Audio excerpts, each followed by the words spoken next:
Olá, pessoal. Hoje nós vamos falar sobre quantidade de calor e calor específico.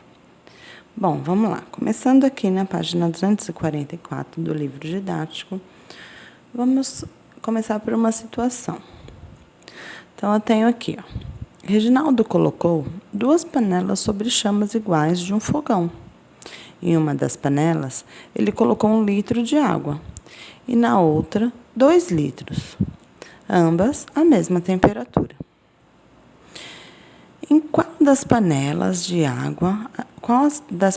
água atingirá a temperatura de ebulição em menor tempo? Então, vamos pensar, eu tenho lá 2 panelas de água na mesma temperatura, só que uma tem 1 litro de água e a outra tem 2 litros. Qual das panelas vai ferver primeiro, né? Vai entrar em ebulição primeiro? Bom, esse raciocínio está ligado à quantidade de calor. E aqui tem uma informação para auxiliar nisso. Ó. A quantidade de calor necessária para que um corpo atinja determinada temperatura depende de sua massa. Se depende de sua massa, nós teremos aí a panela com menor quantidade de líquido vai entrar em ebulição primeiro, né? Então, a panela com 1 litro entrará em ebulição primeiro. Por quê? A quantidade de massa da outra panela é maior, então ela vai demorar mais tempo para atingir a sua temperatura, tá?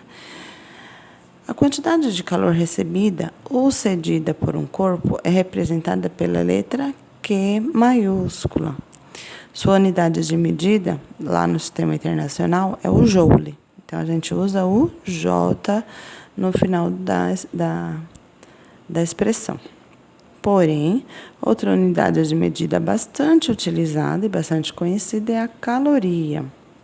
Então, uma caloria equivale a 4,19 joule.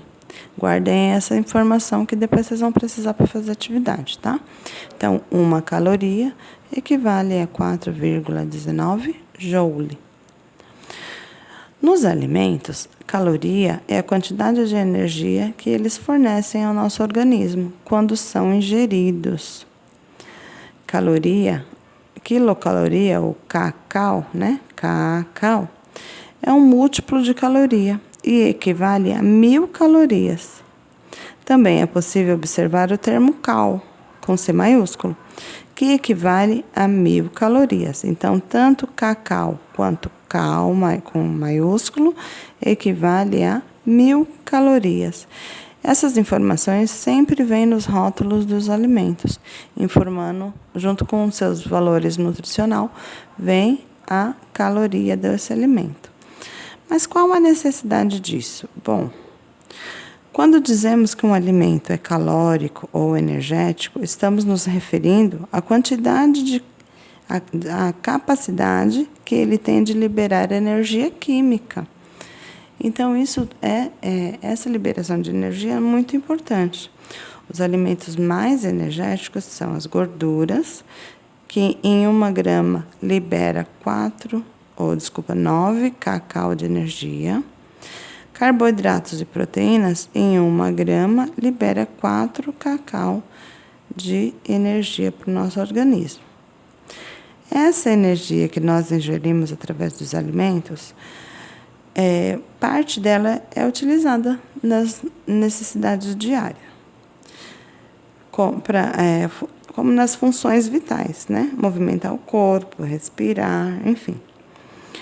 O restante é utilizado para manter a temperatura interna e o excesso dessas calorias é armazenado em forma de gordura. Por isso, as pessoas que têm problemas com peso, né, com dietas, enfim, se utiliza muito dessas informações nos rótulos para saber quantas calorias eles estão ingerindo ao longo do seu dia. Lembrando que a nossa alimentação é a base da nossa saúde. Juntamente com os exercícios físicos, aqui tem uma nota falando sobre isso. Ó. As atividades físicas são importantes para o bem-estar do corpo e da mente, pratique atividades físicas regularmente. Então, cada um de nós deve procurar uma atividade física adequada ao seu organismo, ao seu tempo, ao seu espaço e sempre estar fazendo exercícios físicos, tá? Isso é de fundamental importância ao nosso organismo. Continuando aqui nossas informações sobre calor, vamos falar agora de calor específico. Olha essa palavra, específico. É uma propriedade individual da matéria. Essa propriedade está relacionada aos diferentes materiais. Então, cada matéria vai ter o seu calor específico. Nós temos aqui duas situações, tá? Na primeira situação, no número 1, nós temos 2 copos. Foram colocados a mesma quantidade de água e de óleo. E os 2 copos foram expostos à luz solar por 1 hora. Depois dessa 1 hora, foi colocado o termômetro nos 2 copos. Observe a marcação do termômetro na água. Observe a marcação do termômetro no óleo. Quem aumentou primeiro aqui? O óleo. Lembra que eles tinham a mesma quantidade. O óleo, em 1 hora, ganhou mais calor. Aumentou a sua temperatura. A água demorou um pouquinho mais. Em seguida, essa foi a primeira parte da experiência. Na segunda parte, foram deixados em um local sem luz solar, ou seja, eles foram para a sombra. Depois de 30 minutos, foram observar os termômetros novamente. O copo com água, olha onde está a marcação do termômetro. Do copo com óleo, olha onde está a marcação do termômetro. Então, neste caso, a gente está falando de ceder calor, de perda de calor. Aqui foi o ganho e aqui a perda. A água perdeu pouquinho calor. Já o óleo, olha o que aconteceu. Perdeu bastante calor. O que significa isso? Que existem substâncias que ganham calor com mais facilidade, mas perdem com mais facilidade. Em termos populares, a gente diria que esfria mais rápido. E existem substâncias que demoram um pouco mais para ganhar calor, porém mantém esse calor um pouco mais de tempo. Ele perde menos calor, né? Absorve mais. Este foi o exemplo desses 2 materiais. Esta capacidade de ganhar e perder calor, nós chamamos de calor específico. Então, é definido como a quantidade de energia necessária para elevar a temperatura de 1 grama em 1 grau. Então, esse calor que eleva a temperatura de massa 1 grama para 1 grau a mais de temperatura, estamos falando em Celsius, tá? É chamada de calor específico. Todo material tem determinada capacidade de ceder e absorver calor. Essa capacidade está relacionada ao calor específico, característica que faz alguns materiais precisem ceder ou receber maior quantidade de calor para variar a sua temperatura do que outros. Uns recebem mais que outros. Bom, e aí aqui a gente tem uma tabela com algumas substâncias e a sua quantidade de calor já fixa, tá? Já foi calculada isso para vocês. A água, ela precisa de 1 caloria por grama. Então, quantidade de calor para elevar 1 grau da água, 1 grama de água em 1 grau é 1. Do etanol, 0,58. Do óleo, 0,47. Do alumínio, 0,21. Do chumbo, 0,03. Essas quantidades são fixas, tá?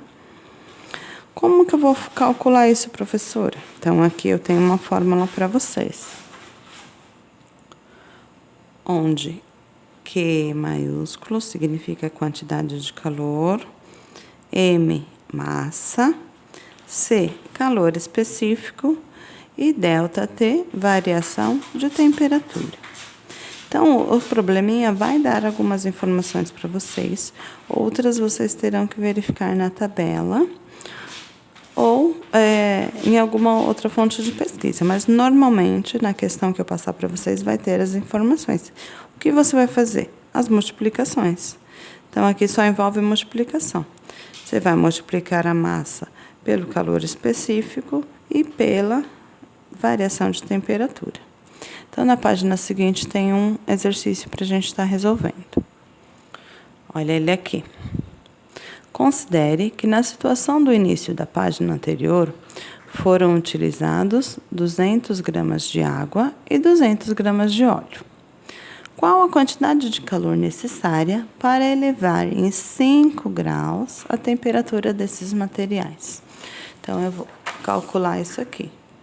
Primeira coisa que eu faço é a fórmula, que quantidade de calor é igual massa vezes calor específico vezes ΔT, variação de temperatura. Isso aqui é o que está me perguntando, quantidade de calor. Então, mantém. Massa, vamos fazer dos dois, primeiro da água e depois do óleo. Então, aqui é água. Massa da água, 200 gramas. Calor específico, está lá na tabela da página anterior, igual a 1. Vezes, qual a variação de temperatura? 5 graus Celsius. 200 vezes 1, 200. 200 vezes 5, 5 vezes 2, 10. Eu tenho aqui 1000 caloria, que é a terminação. Então, da água, eu vou ter 1000 calorias. Então, eu preciso de 1000 calorias para elevar a temperatura da água em 5 graus. Agora, vamos para o óleo. Mesma fórmula, Q igual a M vezes C vezes ΔT. Quantidade de calor é que eu quero descobrir. A massa do óleo, 200 gramas. O calor específico está na tabela da página anterior também, igual a 0,47 vezes 5, que é o 5 aqui da temperatura. Multiplicando, eu tenho aqui 200 vezes 47, eu vou ter 94. Vezes 5, vai dar 470. Então, Q é igual a 470 calorias. Quem vai precisar de maior quantidade de calor? A água, tá? Mas ela, lembrando lá do experimento anterior, ela permanece mais tempo quente, ela perde menos calor. Então, essa é a resposta desse exercício 3. Depois vocês refaçam no caderno de vocês, tá bom? Vamos lá, continuando, nós vamos falar agora de calor latente. Para falar de calor latente, nós temos inicialmente um gráfico aqui, vamos observá-lo. Tenho aqui a simbologia que vai me indicar os estados físicos. Então, aqui eu tenho sólido, aqui eu tenho sólido, líquido, líquido, líquido, gasoso e gasoso. E aqui, essa marcação se refere à quantidade de calor. Inicialmente, menos 20 graus, 0 graus e 100 graus. Bom, em 1, eu tenho sólido, menos 20. Olha essa marcação aqui, ó. Do menos 20, ele foi para 0. Se ele foi para 0, ele ganhou o calor. Aumentou, né? Ele recebeu calor e aumentou a temperatura. Aqui manteve em 0. Se manteve em 0, ele ainda está nesses estados físicos, né? De sólido para líquido, então manteve aqui. Já no número 2, de 0, ele aumentou, ele recebeu calor e aumentou a temperatura para 100 graus. Aqui ele já, nessa fase aqui, ó, de receber calor, ele já mudou de fase, passou para líquido. Aqui manteve no 2, no 3 para o 4, e aqui novamente em 4 para 5 ele ganhou calor. Toda vez que o material receber calor, ele aumenta a sua temperatura, tá? Essa quantidade de calor que ele recebe é chamada calor latente ou calor de transformação. Olha esse nome, calor de transformação. Por que calor de transformação? Faz com que o material mude de estado físico, tá? Por isso ele chama calor de transformação. A quantidade de calor que ele deve absorver para mudar do sólido para o líquido é chamado calor latente de fusão. Fusão porque é a mudança do sólido para o líquido. Então, é igual aqui, ó. Em 1 para o 2, ele recebeu calor e ocorreu a transformação calor latente de fusão. Mudou do estado sólido para o líquido. Já quando ele recebe para mudar do líquido para o gasoso, é chamada calor latente de vaporização. Da mesma forma que ele recebe calor e muda de estado, ele pode perder calor e voltar ao estado inicial, tá? Então, se o gelo perder calor, ele volta para... se o líquido perder calor, ele volta para o sólido, que é o gelo, tá? Então, da mesma forma que ele ganha e muda de estado físico, ele também pode perder e mudar de estado físico. A unidade de medida de calor latente é Cal, de caloria, por grama. Cal/G. Então, toda vez que fizer a continha, né, o cálculo, no final eu tenho que colocar essa terminação. Caloria por grama. E aí, aqui eu tenho uma tabela com o calor latente de fusão e de vaporização de algumas substâncias. O chumbo, seu calor de fusão, 5,5 caloria por grama. Seu calor de vaporização, 208 caloria por grama. E aí eu tenho do ferro, da água, do etanol, do cobre. Essa aqui já é uma tabelinha pronta para vocês fazerem os exercícios. É óbvio que todas as substâncias têm o seu calor de fusão e de vaporização diferente uma da outra, ok? Para fazer esse cálculo, eu tenho uma segunda fórmula. Também envolve a multiplicação. Q maiúsculo, quantidade de calor, é igual a massa vezes L maiúsculo, que é calor latente do estado físico, tá?